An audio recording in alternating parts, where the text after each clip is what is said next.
Wanni sagalee jennuuf namni kanumatti haasee osoo sagalee hin dhageeffamne yookiin gartee yeroo gubaa soo saniifuu hin dhageeffamtii mi'imee takka naa barreessaa obboleeyyan kiyya. Assalaamu alaikum wa rahmatullahi wa barakaatu. Assalaamu alaikum wa rahmatullahi wa barakaatu. Dhaggeeffattootaa fi daawwattoota keenya torbaan kana guutuu waan keessa jirru namuu gurrumaa qabdanii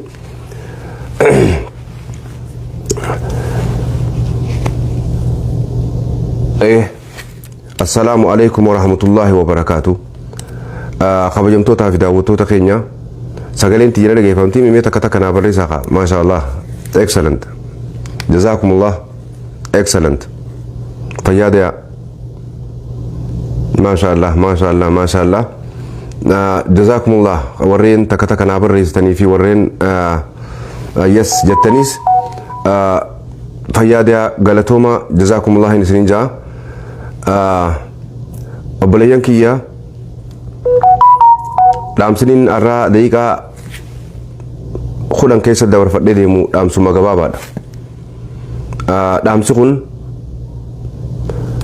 waan torbaan kana keessa ta'e dhageessanii jirtanii walumaan itti jirraa. Garuu akkuma addunyaan sossoote kanatti waa'ee alayhi salaat wassalaam rasuula keenya jaalatamaa rasuula addunyaadha. Kan guyyaa boru shafaa nu fuudhu kan rasuulli keenya alayhi salaatu wassalaam nabiyyiin keenya quxusuu ta'e nabi Aadam irraa ilaa haga nabi Muhammaditti garuu quxusuu nabiyyootaa ta'e akkasumatti maayyii irratti hojiinsaa hangafa isa goote jechuudha. Nabiyyoonni nabi Muhammad irraa ilaa haga nabi Aadam irraa ilaa haga nabi Muhammaditti dhugaadha. Gaafa qiyaamaa dirree masharaarraa kan shafaa nu fuudhu kan rasuula alayhi salaatu wassalaam nabi Aadam irraa ilaa haga nabi Muhammaditti nabiyyoonni hundi fuula rabbii dhaabbachuu sodaatanii osoo waa takkaaf hin ta'in kan shafaa nu fuudhu alayhi salaatu wassalaam rasuula gaarii rasuula keenya jechuudha.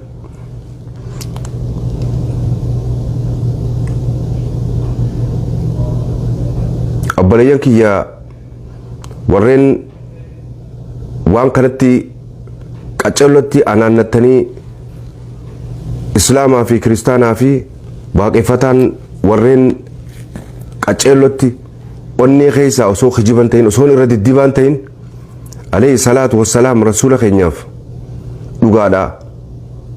Warreen badii tana hojjetee irratti murtii dabarfanna wal cinaa dhaabbannee murtii tana irratti dabarfanneettanii sossootan baga dhaamsa keenya dhageessanii sossootanii isin hin jenna.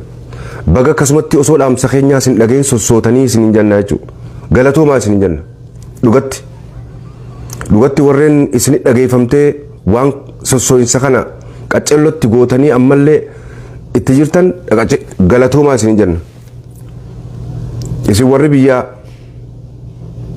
keessa jirtan informeeshinuma dhageessan malee laayifii yookaan immoo ijaa fi gurraan dhageessanii wanni isin dabarsaa jirtan hin jirtu. Warreen biyya alaa jirtan keessaafuu Noorz Ameerikaa fayyaadaya. Hundinuu warri gadditan addunyaa kanarra warri jirtan hundi keessanuu fayyaadaya. Ammoo garuu haga murtii arkatu warreen takka dhaamsa waan nuti haasofne keessatti hadooddanii waa jechuun imaltan.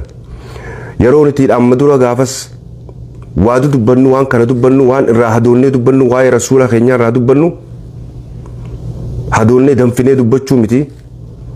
Wareegamni nuu kafalamuu qaba. Wareegama hedduu kafalamuu qaba. Garuu rabbiin waan san hundarraa oolchee akkaataa itti nagayni bu'ee akkaataa inni itti jarrisan itti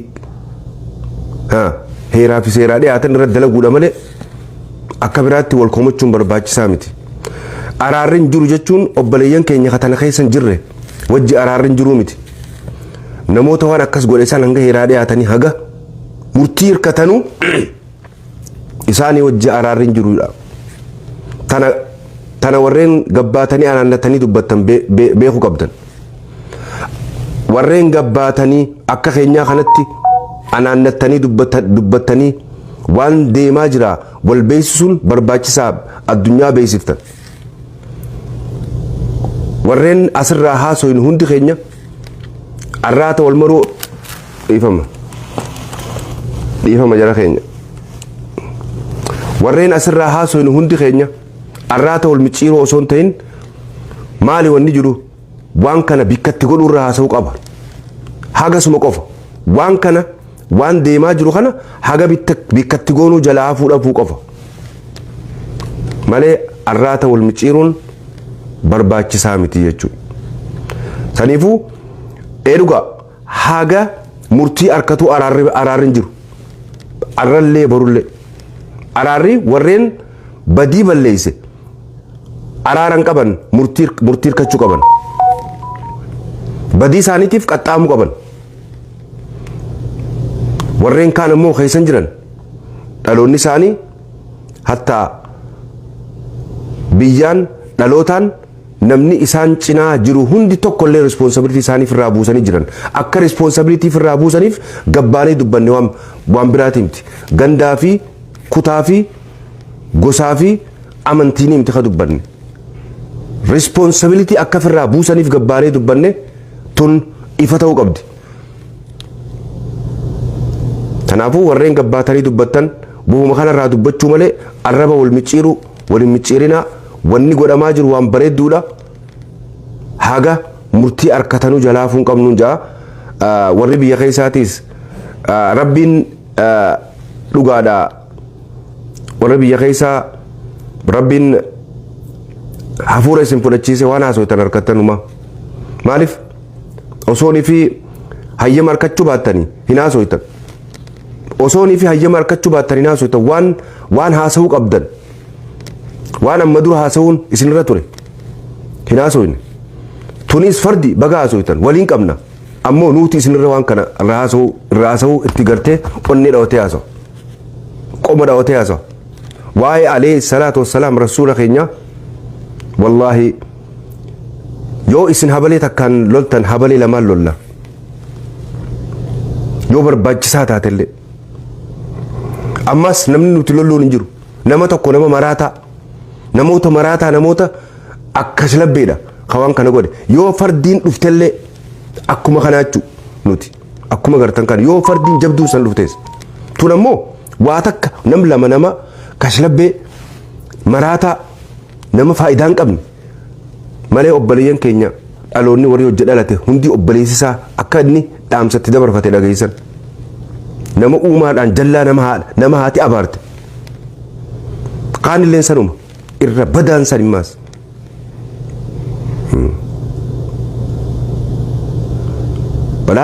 walaa agumaa fi walaa wallaalan beekan baanan isaan lachuu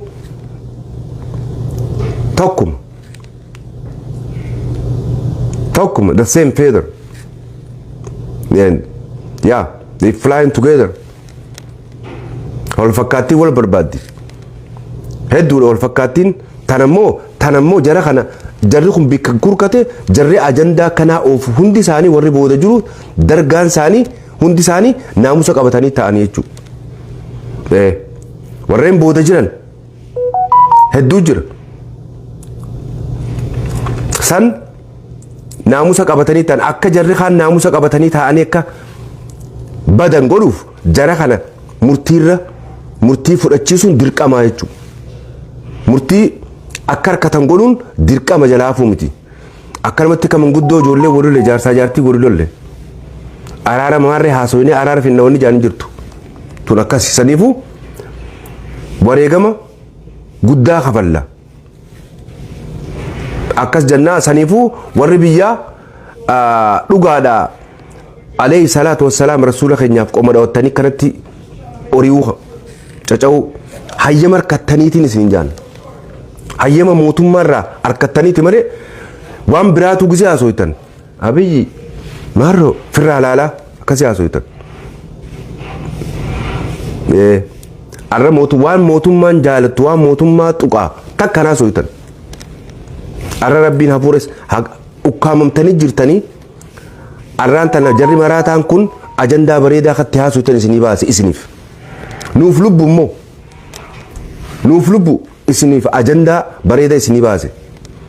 Warri maraataan arraan tana jarri maraatoon عليه الصلاة والسلام نبي خينيا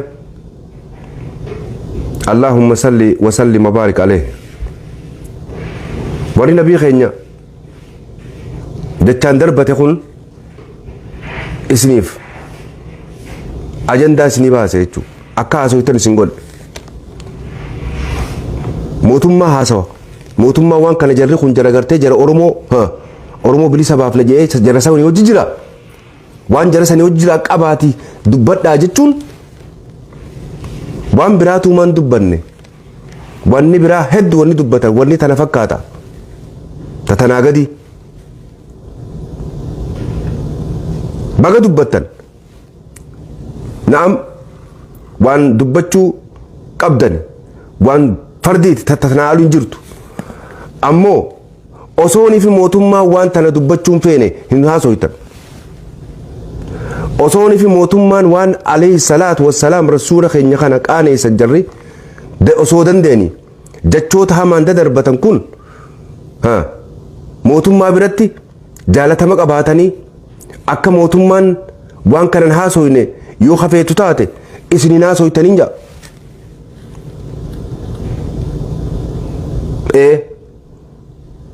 Warreen ilmaan isaanii nyaate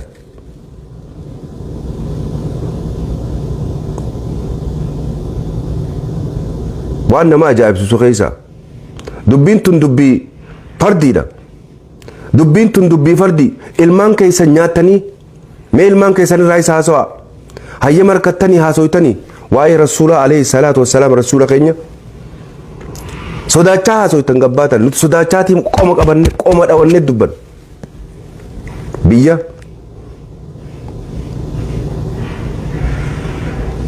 freedom of religion mirga amantii biyya silaa islaama yookaan biyya silaa amantii islaamaatiin hin bulle biyya dimokiraasii hin bultu biyya freedom of religion heeraa fi seera sii keessa qabdu keessa jirra. Ammoo isin ummata keenya hidhatti ilma keessan hidhaa keessaniiti tatteessanii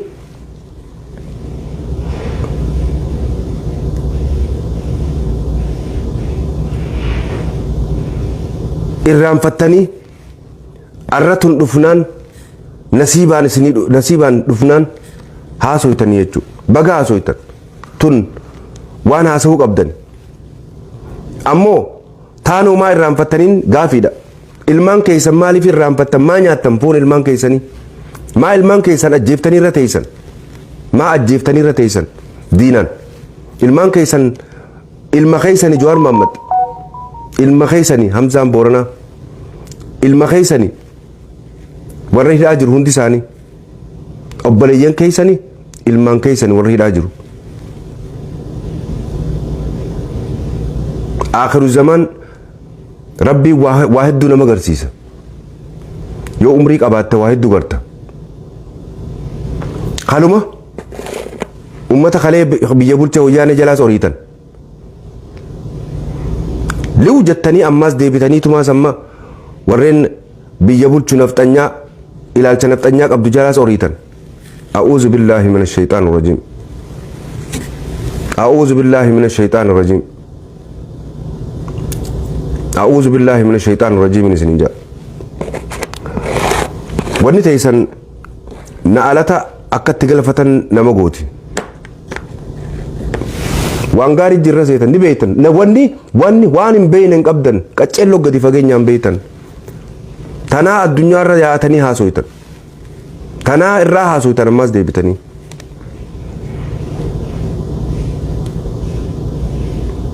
يتي مرتيستن obboleeyyan keenyatti murteessitan mootummaa hojiitti murteessitan kursii qabdan tatteessanii haasoytan maasha Allah akkatti isin irraa fokkatu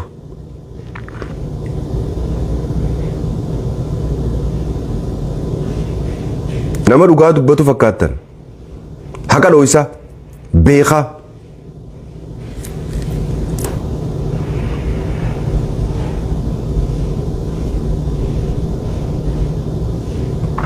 Allahu akbar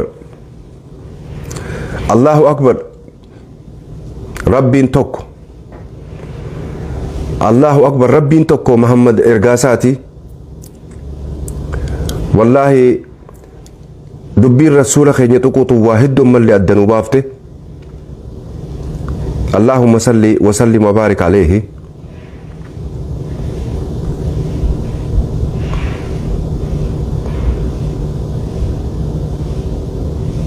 يا رسول الله يا رسول الله نجيها في رحمة النسرة هاجراته يا نبي ربي يا إرجما ربي يا محمد علم عبد الله نجيها في رحمة النسرة هاجراته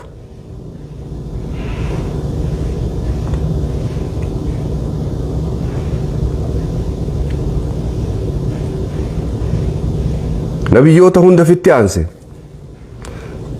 ربي نبيوتا هند نبي آدم الرائق لي إله نبي إيسات في التيانسي أمو نبي محمد في التمهتانسي الله أكبر أكاسي بر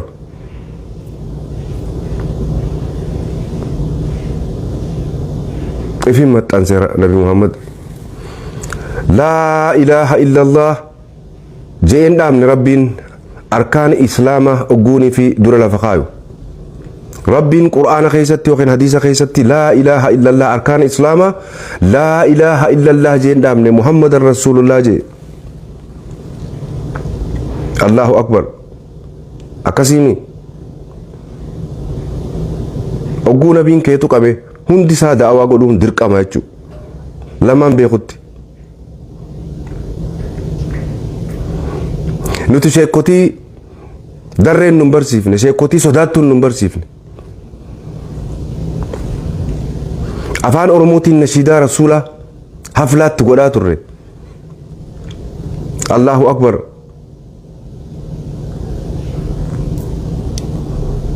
gaafa sheekotiin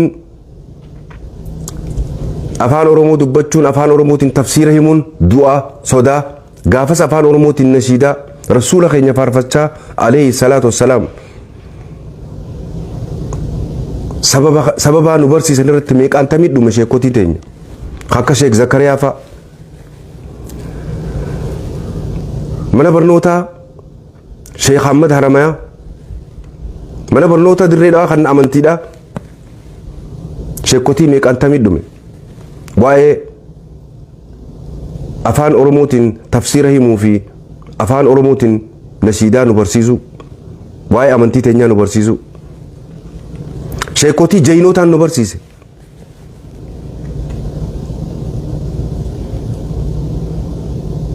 sheekotii biyyaas sheekotii jayinootaan nu barsiise tan biyya fiitiis waan fiitiis falmachaa amantii fiitiis oofattu sheekotii kijiba himtu nun barsiifne nuti sheekotii jayinoota jayina sheekotii ka istaad abdallaa sheekh Muhammad Kaaruu sheekh Zakariyaa rabbi rahmataa godhuufi rabbiin jannataan isaa qananiisu sheekh Zakariyaa sheekota keenya warreen nu barsiisan warreen nu barsiisanii islaamummaa irratti nu qaran nu barsiisan warreen duniyaa tanarraa deeman rabbi rahmataa godhuuf kan jiran rabbiin fayyaa umrii gaarii rabbi haa kennuuf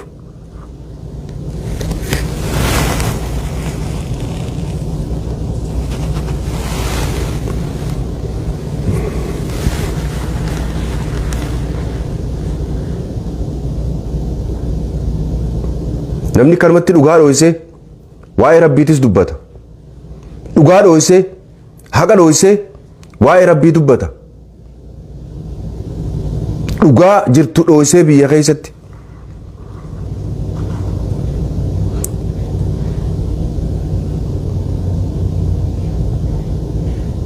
Aboo dhugaa dubbatanii agabuu buluu wayyaa itti Oromoon hin jirtu san bira.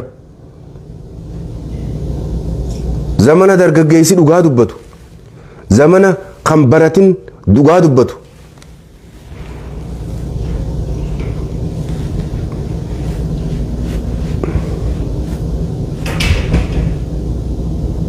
Oromoon numa bilisoomti. Oromoon abbaa haqaa numa taati. Oromoon abbaa haqaa numa taati. Oromoon abbaa haqaa numa taati. Gaafa Oromoon abbaa haqaa taate aboo seenaaf dubbiin seenaaf isinii teessitu nuti quba qabaadha. Seenaaf isinii teessi isinii miti. Seenaaf isinii teessi. Dhaloota keessaniif illee akkasuma teessi. Warri dhaloota keessanii illee akkasi barsiifattan. Akka ifii jirtani barsiifattan. Dubbiin Oromoon seenaaf isinii keessi. Isinii kaa jirti quba qabaadha. Seenaaf isinii keessi. Karaa amnattiin jiraa yoomiin sagalee tolaa. Oromoon amnarra jirti nima bilisoomti. Obboleeyyan kiyya waan na dhageeffattaniif galatoomaa yeroo biraa walitti deebina. Haganumaan dhaamsa dhaammachuu barbaade nageetti.